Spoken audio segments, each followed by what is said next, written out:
Sebelumnya, mungkin kita menganggap mustahil adanya makhluk hidup setengah hewan, setengahnya lagi tumbuhan. Namun, faktanya para ilmuwan menemukan makhluk hidup yang diberi nama Elysia chlorotica. Makhluk ini sangat unik karena tubuhnya setengah hewan dan setengah lagi tumbuhan. Tapi, sebelum kita masuk ke pembahasan, jangan lupa ya teman-teman, untuk tetap mendukung channel ini dan juga membagikan informasinya agar bisa bermanfaat dan menjadi nilai positif untuk kita semua. Elysia chlorotica. Makhluk ini biasanya tinggal di rawa-rawa air asin di daerah perairan Kanada. Tubuhnya setengah tumbuhan dan setengah lagi adalah hewan. Penemuan makhluk ini yang mirip siput, namun bukan hewan, namun juga bukan murni tumbuhan, membuat rasa mustahil akan adanya makhluk hidup setengah hewan setengah tumbuhan menjadi terjawab sudah.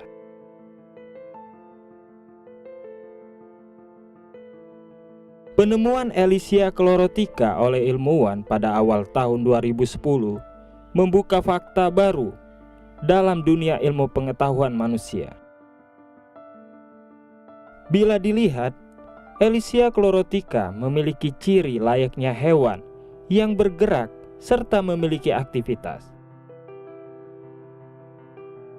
Akan tetapi, makhluk hidup ini mempunyai gen untuk menghasilkan pigmen hijau klorofil dan mempunyai bagian kecil sel kloroplas yang dipakai untuk melakukan fotosintesis.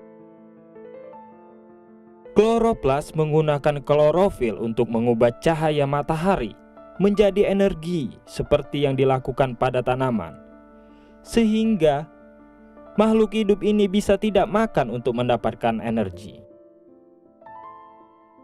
Para ilmuwan memperkirakan makhluk hidup cerdik ini mencuri gen dari alga yang mereka makan sehingga bisa menghasilkan klorofil dan kloroplas untuk berfotosintesis dan menjadi hewan multiseluler pertama yang ditemukan bisa menghasilkan klorofil. Jamur. Fakta menarik berikutnya adalah tentang jamur. Mungkin kita sudah akrab dengan jamur dan sebagian menganggap jamur adalah tumbuhan atau sayuran. Tapi faktanya dikutip dari Departemen Penelitian Botani Museum Alam dan Sains Nasional Kintaro Osaka, jamur tidaklah sama dengan tumbuhan. Oleh sebab itu, jamur tidak bisa disebut sayuran. Jamur tidak mempunyai zat klorofil untuk melakukan fotosintesis. Namun jamur bertahan hidup dengan menguraikan sisa-sisa makhluk hidup yang telah mati.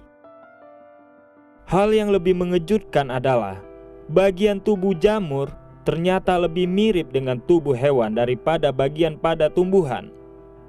Namun jamur tidak bisa dimasukkan ke dalam kelompok hewan dikarenakan jamur tidak bergerak dan beraktivitas layaknya ciri kelompok hewan.